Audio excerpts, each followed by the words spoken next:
नमस्कार विद्यार्थियों, आपके अपने YouTube चैनल आरपी कटारिया पर आपका हार्दिक अभिनंदन एवं स्वागत। आज हम एक नया नवाचार आप लोगों के बीच में लेकर के आए हैं। काफ़ी दिनों से मैं ये विचार कर रहा था कि मैथ्स है वो लगभग जो स्टूडेंट्स हैं उनके लिए एक भय बना हुआ है कि ये तो एक डिफ़िकल्ट सब्जेक्ट है, कठिन सब्जेक्ट है। तो मेरी यही मंशा है कि इस सब्जेक्ट से विद्यार्थियों को ज़्यादा से ज़्यादा जोड़ा जाए और उनको लगने लगे कि मैथ्स है वो कठिन नहीं है, बहुत ही आसान है। और इसके लिए मैंने एक नवाचार करने का संकल्प लिया है और आने वाले जो वीडियोज़ हैं, आने वाले जो चैप्टर्स हैं, वहाँ पर भी यथासंभव जहाँ तक होगा आपके लिए कुछ नया लेकर के मैं आऊँगा। और आप देखेंगे कि आज हम जो बात करने वाले हैं कि क्लास 10th के लिए हमारा तीसरा जो चैप्टर है दो चर वाले रैखिक समीकरण, वो फिलहाल रनिंग में है, चल रहा है, और जिसमें प्रश्नावली 3.3 तक जो क्वेश्चंस हैं वो हमने लगभग कंप्लीट कर लिए हैं। और आज हम बात करने वाले हैं प्रश्नावली 3.4 के बारे में। और इसमें मुख्य चर्चा का जो बिंदु है, या यूँ कहें चर्चा का जो मुख्य बिंदु है, वो कौन है? विलोपन विधि। तो जितने भी क्वेश्चंस होंगे उनको हम विलोपन विधि से हल करने वाले हैं। अब विलोपन विधि के संपर्क में जब तक हम रहते हैं तब तक हमें थोड़ा सा आइडिया रहता है कि विलोपन विधि में ऐसा होता है, लेकिन यदि काफ़ी समय बीत चुका होता है तो हम लोगों के माइंड से विलोपन विधि गायब हो जाती है। तो मेरी यही इच्छा है कि हर एक विद्यार्थी के माइंड में ये विलोपन विधि है वो हमेशा हमेशा के लिए सेट हो जानी चाहिए, ताकि ज़िंदगी में जब भी विलोपन विधि की आवश्यकता पड़े उसको कभी डाउट नहीं हो। और इसके लिए एक नई पहल हम कर रहे हैं और एक जो नई शुरुआत है वो आप लोगों के बीच में, आपकी खिदमत में, आपकी सेवा में प्रेषित है।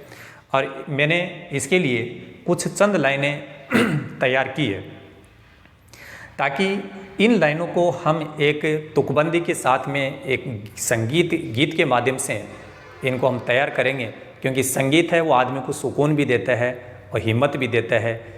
इसलिए हम इसको इस प्रकार से याद करेंगे कि विलोपन विधि आप भूलेंगे नहीं। चलिए किस प्रकार से विलोपन विधि को याद रखा जाए, तो इन चंद लाइनों को आपकी सेवा में प्रेषित करता हूँ। विलोपन चाहेंगे तो क्या? विलोपन चाहेंगे तो पहले गुणांक देखेंगे कि बराबर है या नहीं। बराबर है तो ठीक है, नहीं तो हम बना देंगे। फिर उनका निशान एक जैसा है तो घटा देंगे। नहीं है तो रुकेंगे नहीं हम और जोड़ देंगे। यही है विलोपन की खास बात, क्योंकि ये तो है आरपी सर की करामात। तो आपने जैसे सुना, यहाँ पर मैंने कुछ लाइनें लिखी हैं, इनको आप एक बार नोट कर लेंगे। नोट करने के बाद आप इनको गुनगुनाएंगे, और जैसे ही आप इनको गुनगुनाएंगे ये आपके माइंड में इस प्रकार से सेट हो जाएंगी कि कभी भी आप विलोपन विधि को भूल नहीं पाओगे, भूलना चाहोगे तो भी नहीं भूल पाओगे। चलिए आगे बढ़ते हैं और आज हम शुरुआत करते हैं इस विलोपन विधि के लिए। तो विलोपन 3.4 का जो पहला क्वेश्चन है, पहले क्वेश्चन में हमसे क्या पूछा गया है कि ये कहा गया है कि जो रैखिक समीकरण युग्म आपको दिए जा रहे हैं उनको प्रतिस्थापन विधि तथा विलोपन विधि से हल कीजिए। दोनों विधि से बोल रहे हैं।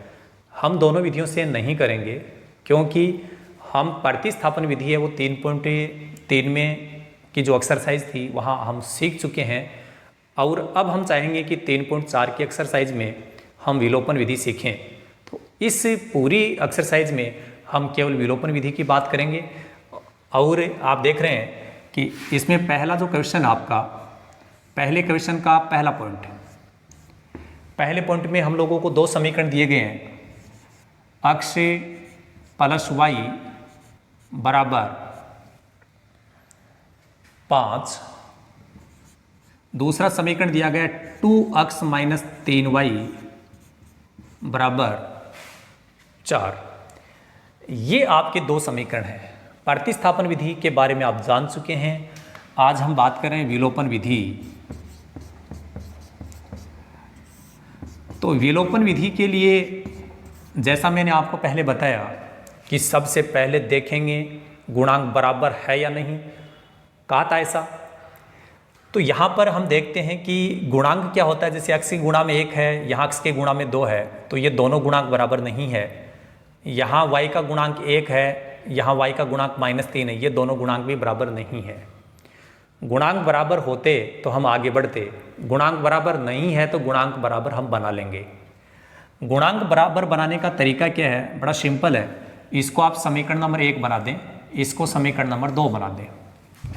पहले वाला जो समीकरण है उसको यहाँ पर जो संख्या दे रखी है x के अलावा कितना दिया हुआ है 2, इससे गुणा कर देंगे। तो जो समीकरण नंबर 1 है इसको हम 2 से गुणा करेंगे, ठीक है। और इसके गुणा में कितना आ रहा है, यहाँ पर 1 आ रहा है, तो उस 2 को अपन 1 से गुणा कर देंगे। कहने मतलब विपरीत काम कर रहे हैं। पहले समीकरण को किससे गुणा करना है वो चीज़ आपको यही मिल जाएगी। नीचे वाले समीकरण में यहाँ जो संख्या है उससे गुणा कर दो, और नीचे वाले समीकरण को किससे गुणा करना है, यहाँ जो संख्या है उससे। तो समीकरण नंबर 1 को 2 से गुणा करना चाहिए था, तो हमने 2 से गुणा करने के लिए बोला है। और समीकरण नंबर जो 2 है उसको किससे गुणा करना चाहिए, 1 से, क्योंकि इसके गुणा में 1 है। तो आपका जो समीकरण नंबर 2 है उसको हम क्या करेंगे, 1 से गुणा करेंगे। ये लो, 1 गुणा समीकरण नंबर 2, बिल्कुल सिंपल काम कर रहे हैं।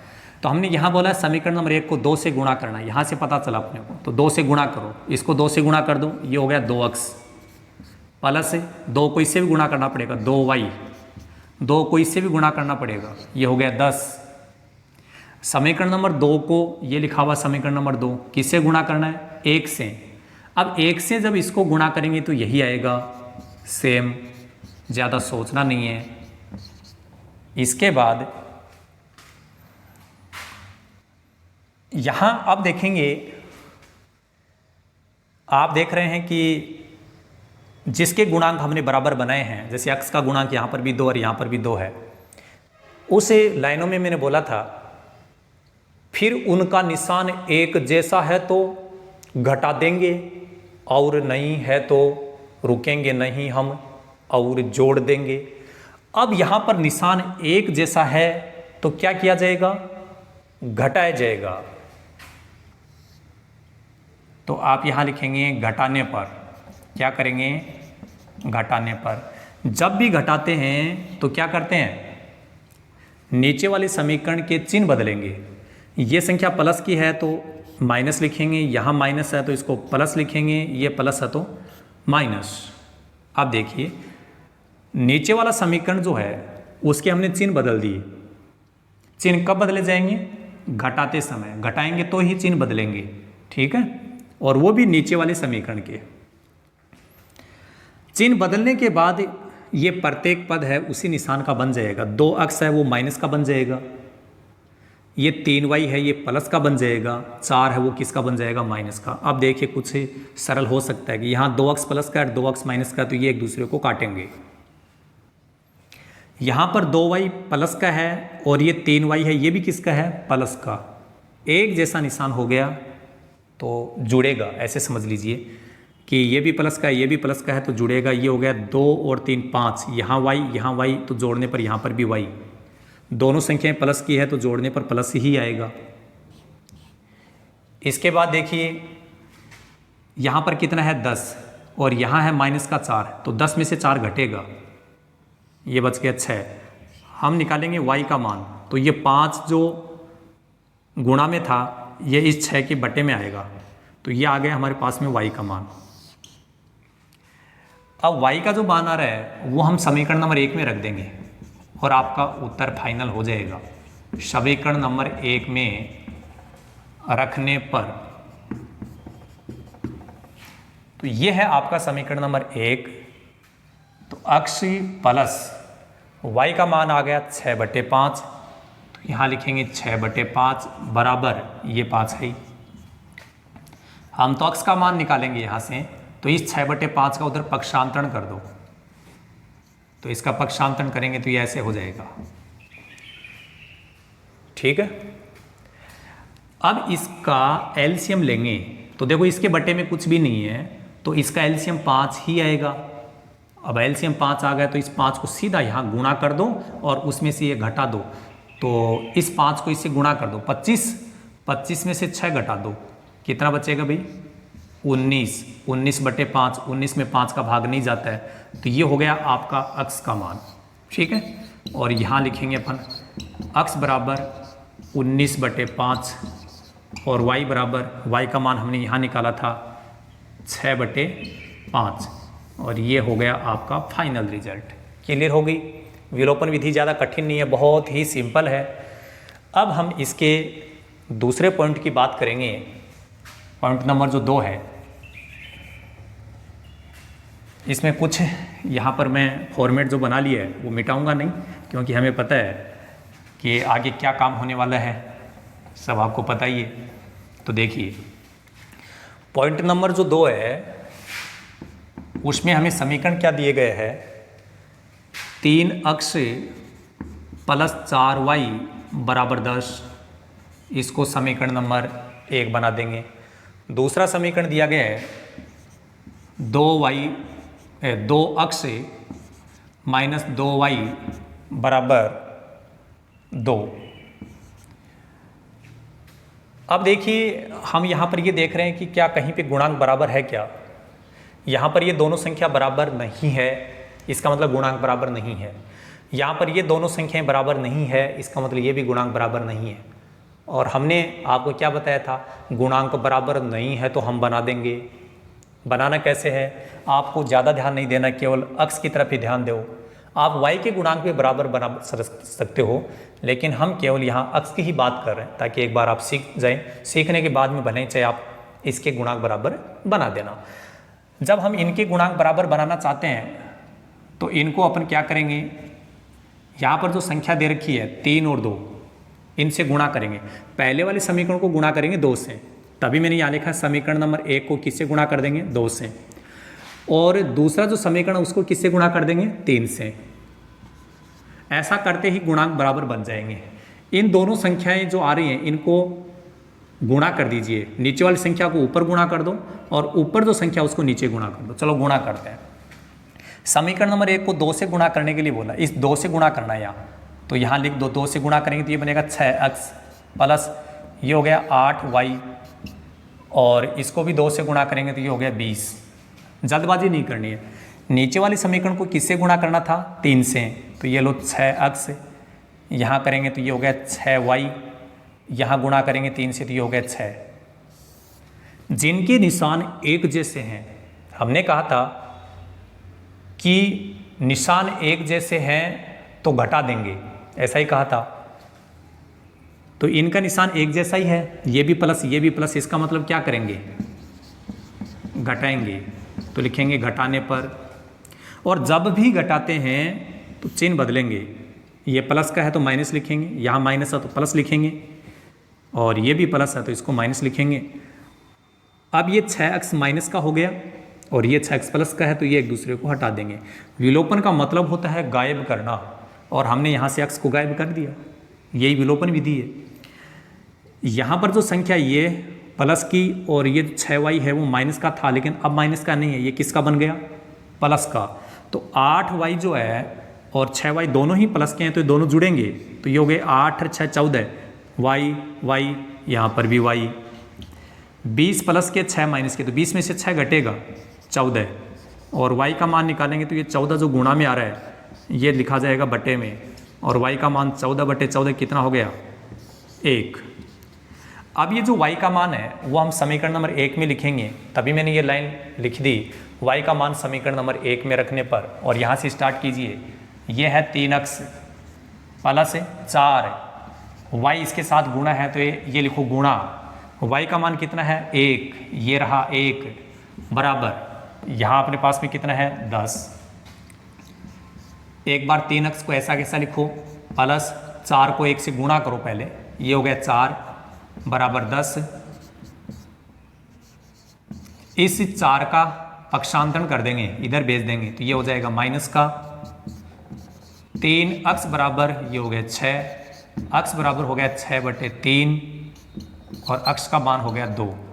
अक्स का मान 2 मिल गया, यहाँ लिखेंगे अतः अक्स बराबर 2 और y बराबर 1। अक्स का मान 2 मिल गया, y का मान 1 मिल गया था। ये आपका उत्तर। तो जैसा विद्यार्थियों आपने देखा कि विलोपन विधि जो है इसको हमने बहुत ही आसान तरीके से समझा दिया आप लोगों को। विलोपन विधि आप आराम से कर देंगे। यदि भूल जाते हो तो हमारे वाला जो हमने एक नवाचार किया था, कुछ लाइनें बताई थी, उनको याद कर लीजिएगा। क्या कहा था कि विलोपन चाहेंगे तो क्या करना है, पहले गुणांक देखेंगे बराबर है या नहीं, और बराबर है तो ठीक है, नहीं तो हम बना देंगे, ऐसा ही बोला था। ठीक है। अब गुणांक बराबर बनाने के बाद में क्या करना पड़ता है, यदि निशान एक जैसा है तो घटा देंगे, और नहीं है तो क्या होगा, जोड़ देंगे। अब एक ही बात तो समझनी है। ऐसे जैसे जैसे हम आगे काम करेंगे तो आप ये आराम से विलोपन विधि से प्रश्न को हल कर दोगे। इसके जस्ट बाद में हम बात करेंगे पॉइंट नंबर 3 की। तो पॉइंट नंबर जो 3 है उसमें देखिए किस प्रकार से काम करना हम लोगों को।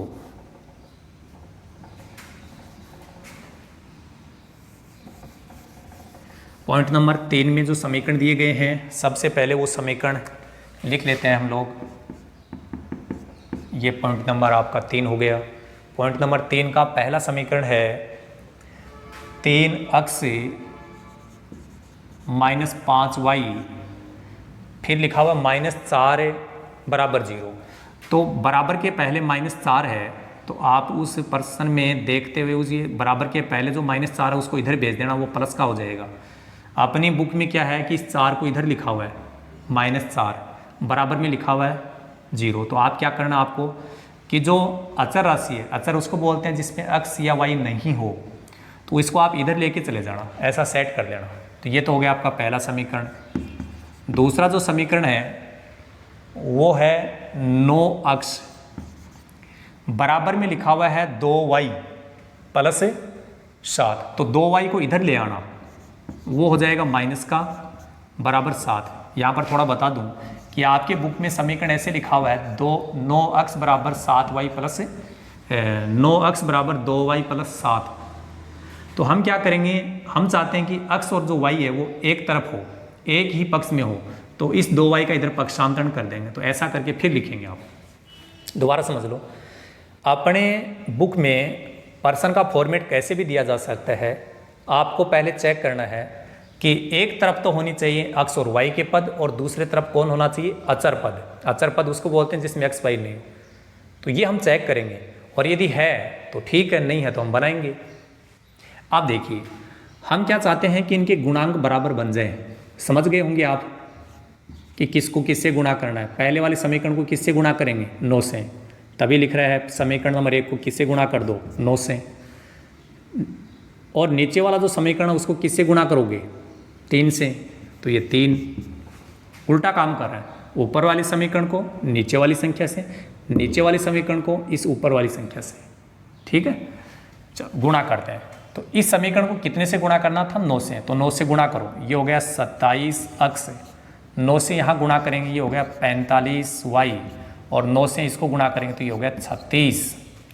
इसको कितने से गुणा करना, पूरे समीकरण को 3 से। तो 3 से गुणा करो 27x से, इसको 3 से गुणा करो माइनस का 6y, इसको भी 3 से गुणा करो 21। जिनका निशान एक जैसा है क्या करेंगे, घटा देंगे। अब घटाना है तो यहाँ लिखेंगे घटाने पर, और जब भी घटाते हैं तो चिन्ह बदलेंगे, माइनस, ये होगा प्लस, ये माइनस। ये संख्या प्लस की है और उतनी ही संख्या ये किसकी है, माइनस की। तो ये तो कट जाएगा। ये संख्या माइनस की है, लेकिन ये संख्या किसकी बन चुकी है, अब प्लस की। जब एक संख्या प्लस की होती है, एक माइनस की होती है, घटाया जाता है। 45 में से 6 को घटाना पड़ेगा, कितना बचेगा भाई, 39 बचेगा। यहाँ y, यहाँ y, यहाँ भी y। यहाँ पर घटाने के बाद में उत्तर आपका माइनस का भी बच सकता है और प्लस का भी। कहाँ से पता चलेगा, बड़ी संख्या से। बड़ी संख्या का पहले निशान क्या है, माइनस, तो माइनस का बचेगा। ये प्लस की संख्या और 21 किसका है, माइनस का, तो इसमें से ये घटेगा तो घटा दो, ये हो गया 15। इसके बाद हम जैसे y का मान निकालेंगे तो ये माइनस जो 39 आ रहा है ये बटे में चला जाएगा और 3 के पाड़े से ये कट रहा है, 3 5 15 और 3 के पाड़े से इसको काटेंगे तो ये 13 आ जाएगा। अब यह माइनस जो है वो यहाँ लिखो, नीचे लगाओ चाहे ऊपर लगाओ, कहीं पे भी लगा दो, एक ही बात है। तो y का जो मान है वो हमें कितना मिल गया, -5/13, ये हमें y का मान मिल गया। क्लियर हो गई बात। इसके बाद देखिए आगे हम लिखेंगे y का मान समीकरण नंबर 1 में रखने पर, तो अभी जो आपने समीकरण नंबर 1 यहाँ पर लिखा है उसमें जहाँ अक्स दिखता है वहाँ पर ये लिखेंगे। तो देखिए 3 अक्स तो है ही, ये -5 गुणा, ये संख्या माइनस की है तो आप क्या करेंगे, कोष्टक में लिख दो थोड़ा इस टाइप से, -5/13, क्योंकि माइनस का मतलब होता है घाटा, और घाटा हम लोगों को क्या करता है, हमेशा परेशान। बराबर कितना लिखा हुआ यहाँ 4। अब इसको सरल करेंगे, देखो ये 3x तो ऐसा कैसा, यहाँ जो माइनस है वो माइनस इस माइनस से पहले गुणा होगा तो वो बन जाएगा प्लस, यहाँ जो 5 है वो इस 13 से कट नहीं रहा है, जब नहीं कटे तो ये 5 इस 5 से गुणा हो जाएगा, ये हो गया 25/13 बराबर 4। अब इसको हमें और सरल करना है, गौर कीजिएगा, बहुत ही आपको सिंपल सी बात बता रहा हूँ मैं कि आप बहुत ही आसानी से इसको हल करोगे। इसके बटे में कुछ नहीं, इसके बटे में कुछ नहीं, बटे में है कौन, 13, तो इसका ही पावर चलेगा। आप तो एक काम कर दो, ये जो 13 है 13 को इन दोनों बाकी संख्याओं से भी गुणा कर दो, गुणा कर दो, फिर 13 का काम है वो पूरा हो जाएगा, 13 हट भी जाएगा। 13 को यहाँ गुणा कर दो, ये हो गया 39 अक्स, यहाँ गुणा नहीं करना है क्योंकि 13 यहाँ तो पहले से है, और 13 को इससे गुणा कर दो, 13 4 52। हमने क्या किया, इसके बटे में कुछ नहीं था, इसके बटे में भी कुछ नहीं है, ऐसी स्थिति में यहाँ पर जो भी संख्या है उसी से बाकी संख्याओं को गुणा कर दो और फिर इसको हटा भी दो, क्योंकि गुणा करते इसका काम हो गया। अब हम अक्स का मान निकालना चाहते हैं तो 39 अक्स बराबर 25 को उधर भेज दो, 52 - 25, फिर होगा अक्स बराबर 39 अक्स बराबर 52 में से 25 घटाएंगे तो ये बचेगा 27। अक्स का मान निकालेंगे तो 27/39, और 3 का भाग हम लगाएंगे, 3 का भाग यहाँ लगाएंगे तो आएगा 9, और 3 का भाग जब यहाँ लगाएंगे तो यहाँ पर आएगा 13। तो अक्स का मान कितना मिल गया, 9/13, ये अक्स का मान मिल गया हम लोगों को। अक्स भी आ गए, वाई भी आ गया, और क्या चाहिए, बस उत्तर ही तो आवश्यकता थी। इसके अलावा जो भी चाहिए उसके लिए आपको अलग से मेहनत करनी पड़ेगी। अक्स बराबर 9/13 और y बराबर, y का मान हमने यहाँ निकाला था -5/13, और ये हो गया आपका फाइनल रिजल्ट। मैंने कहा था कि हमें क्या चाहिए भाई, हमें तो क्या उत्तर चाहिए, कई बोलेंगे सर हमें तो खाना भी चाहिए। खाने के लिए आपको अलग मेहनत करनी पड़ेगी, ठीक है। यहाँ तो हम लोगों को केवल क्या करना है, केवल अक्स और y का मान निकालना है। कौन सी विधि का प्रयोग करते हुए, विलोपन विधि का। विलोपन विधि में हमने बताया था कि विलोपन विधि में सबसे पहले गुणांक देख लेंगे, बराबर है तो ठीक है, नहीं है तो हम बनाएंगे, और जिनके गुणांक बराबर हैं फिर उनका निशान देखेंगे, एक जैसा निशान है घटा दो, घटाएंगे तो निशान बदलेंगे, आगे बढ़ जाएंगे, हो जाएगा हल। और अब इसके बाद इस पहले क्वेश्चन का लास्ट पॉइंट, इस लास्ट पॉइंट के साथ में ही इस वीडियो को हम लोग क्लोज करेंगे। बाकी जो अगला क्वेश्चन बच गया वो आप नेक्स्ट पार्ट में प्रश्नावली 3.4 के लिए हम जो अगला वीडियो लेकर के आएंगे वहाँ पर देखेंगे। जिन भी स्टूडेंट्स ने अभी तक हमारे चैनल को सब्सक्राइब नहीं किया है वो चैनल को सब्सक्राइब ज़रूर कीजिएगा, क्योंकि आप लोगों का जो सपोर्ट है, क्योंकि जैसे ही आप लोग सब्सक्राइब कर रहे हैं, कमेंट कर रहे हैं, लाइक कर रहे हैं, शेयर कर रहे हैं, तो वो हम लोगों की खुराक है और हम लोगों को एक हौसला आता है, यदि हौसला गिराने का और हौसला दिलाने का जो काम है वो आप लोगों का ही है। यदि आप हमारा हौसला बढ़ाएंगे तो निश्चित रूप से हम लोग आपके लिए ऐसे नए नए नवाचार करेंगे आने वाले वीडियोज में कि आपको मैथ है वो बिल्कुल ही आसान लगने लग जाएगी, बहुत ही अच्छे ढंग से आप मैथ में काम करेंगे। पॉइंट नंबर 4, पॉइंट नंबर जो 4 है, इसमें पहला समीकरण लिखा हुआ है x बटे 2 प्लस 2y बटे 3 बराबर -1। अब यहाँ पर एक थोड़ी सी बात लफड़ा आ गया, यहाँ पर कुछ बोलो लफड़ा क्या है, बटे में आ गया। कोई बात नहीं है, हम क्या करेंगे एलसीएम लेंगे। ये जो 2 और 3 है इसका इधर एलसीएम निकाल लेंगे। 2 का और 3 का एलसीएम कितना आएगा आपको पता ही है, कितना आएगा भाई 6 आएगा। ये हो गया कितना एलसीएम आपका 6। गुणा करने के बाद जितना एलसीएम आ रहा है उस संख्या को सभी संख्याओं से गुणा कर दो।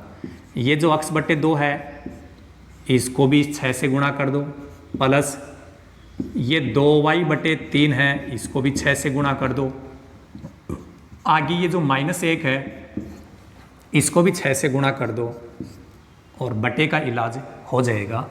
2 के पाड़े से ये 6 कटेगा 3 बार, तो इस 3 के साथ अक्ष लिख दो, ये हो गया 3 अक्ष। फिर 3 से ये 6 कटेगा 2 बार, 2 को यहाँ गुणा कर दो, 2 से 4, ये y है 4y। 6 को 1 से गुणा करेंगे 6, ये माइनस है। ये बन गया आपका समीकरण नंबर 1। अभी तक ये जो काम हमने किया है ये क्यों किया, क्योंकि बटे में आ रहा था आपका समीकरण और इसको हमने हल कर दिया। हल करते ये सिंपल समीकरण बन गया। अब हमारा काम आसान हो गया। समीकरण नंबर जो 2 है उसमें लिखा हुआ है x माइनस y बटे 3 बराबर 3। यहाँ पर आप देखेंगे इसके बटे में भी कुछ नहीं है, इसके बटे में भी कुछ नहीं है, तो आपको लैसा लेने की आवश्यकता नहीं है। बड़ा सिंपल काम है। इसके बटे में नहीं है तो इस 3 को इससे भी गुणा कर दो, इसके बटे में कुछ नहीं है तो 3 को इससे भी गुणा कर दो, 3 को फिर हटा दो, 3 का भी इलाज हो जाएगा और इसका भी इलाज हो जाएगा। हमने क्या कहा, 3 को इससे भी गुणा कर दो, 3 को इससे भी गुणा, इससे मत करना क्योंकि ये तो यहाँ तो 3 आ ही रहा है। इसको 3 से गुणा करो 3x, इस y को ऐसा कैसा लिखो और 3 को इससे भी गुणा कर दो। इनको गुणा क्यों किया है, क्योंकि इनके बटे में कुछ भी नहीं आ रहा है। कुछ भी नहीं आने का मतलब 1 है, तो 1 तो सबके बटे में होता ही है। तो इनको गुणा कर दो, फिर 3 को हटा दो। ये लो आपका समीकरण नंबर 2 भी बन गया। अब देखिए समीकरण नंबर 1 और जो 2 है उसमें थोड़ा सा गौर करना कि यहाँ पर संख्या है वो भी 3 आ रही है, यहाँ पर भी संख्या 3 आ रही है, तो गुणांक बराबर है या नहीं है। गुणांक बिल्कुल बराबर है। इसका मतलब गुणांक हमें बराबर बनाने नहीं है। तो आपको केवल इतना ही करना है, पहला समीकरण लिख लो यहाँ इसे और दूसरा जो समीकरण उसको भी लिख लो, ठीक है। अब देखेंगे कि घटाना है या जोड़ना है। देखो इनका निशान कैसा है भाई, एक जैसा है। हमने बोला था उनका निशान एक जैसा होगा तो घटा देंगे, नहीं है तो रुकेंगे नहीं हम और जोड़ देंगे, ऐसा ही कहा था। निशान एक जैसा है तो घटाएंगे, क्या करेंगे घटाएंगे। चलिए घटाएंगे तो निशान बदलो, माइनस, ये हो गया प्लस, ये भी माइनस। एक संख्या प्लस की एक माइनस की, ये तो कटना ही है। ये दोनों संख्याएं अब किसकी है, प्लस की, तो जुड़ेगा 4y में 1y जुड़ेगा तो 5y बराबर। ये दोनों संख्याएं माइनस की है। एक बात याद रखना, घटता कब है, अलग अलग चिन्ह होता है तो ही घटता है। एक जैसा निशान होता है तो वो जुड़ जाता है। तो 6 और 9 ये हो गए 15, ये भी माइनस का, ये भी माइनस का, तो माइनस के कितने हो गए 15। अब हम y का मान निकालेंगे तो y बराबर क्या होगा, ये 5 इसके बटे में लिखा जाएगा, -15 बटे 5 और ये हो गया 5 का भाग 15 में लगाएंगे 3। ये आपको मिला y का मान। अब y का मान हम कहाँ रखेंगे, समीकरण नंबर 1 में। समीकरण नंबर जो 1 है कहाँ है? ये रहा समीकरण नंबर 1। तो यहाँ से स्टार्ट करो, 3x प्लस 4y, लेकिन y इसके साथ क्या है? गुणा। तो y का मान आ गया -3, माइनस आ रहा तो इसको एक बार कोष्टक में लिख दो, बराबर यहाँ कितना है? -6। जल्दबाजी नहीं करनी है क्योंकि हड़बड़ी में तो गड़बड़ी हो जाती है। 3x प्लस 4 गुणा y का मान -3, माइनस होने के कारण लिख दिया कोष्टक में, बराबर में -6 था। अब चलो आगे बढ़ते हैं। 3x, ये प्लस का चिन्ह है, ये माइनस का चिन्ह है, गुणा कर रहे हैं, गुणा करते हैं तो अलग अलग चिन्ह होता है, तो क्या आता है? माइनस। प्लस को माइनस से गुणा करेंगे तो पहले क्या आएगा? माइनस। 4 को 3 से गुणा करेंगे 12, और ये -6 है ही। हम तो यहाँ से x का मान निकालना चाहते हैं, तो इस -12 को उधर भेज दो। भेजने का मतलब पक्षांतरण कर दिया, चिन्ह बदल गया। एक संख्या माइनस की है, दूसरी संख्या प्लस की है, अलग अलग निशान है, घटाना पड़ेगा। 12 में से 6 घटेगा, 6 बचेगा प्लस का, और x का मान निकालेंगे तो 6/3, ये हो गया 2, और अंत में लिख देंगे हम, अतः x का मान तो आ गया 2 और y का मान आ गया -3, और ये है आपकी विलोपन विधि।